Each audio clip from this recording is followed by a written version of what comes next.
Hello friends, what's up? Welcome to One Stop Solution on men's grooming issues. In this video, I'm going to discuss and provide you complete guidance on how to trim your balls using balls trimmer.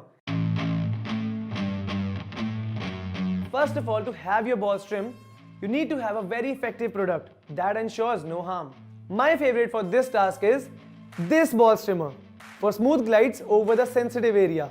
So let's get started. Point number 1. Hold the trimmer correctly with a comfortable yet firm grip. Press the trimmer lightly with smooth strokes and work your way through it, and treat it the same way as you treat your elbows and kneecaps while shaving or trimming. Pull the skin taut so that it is not bunched up, as bunched up skin has wrinkles and you can get nicks and cuts around it, so be careful. Go slow guys, it is a tender part of your body and kind of an important one, so be slow around it. The most amazing thing is multi-directional usage, which gives you freedom to trim in any direction.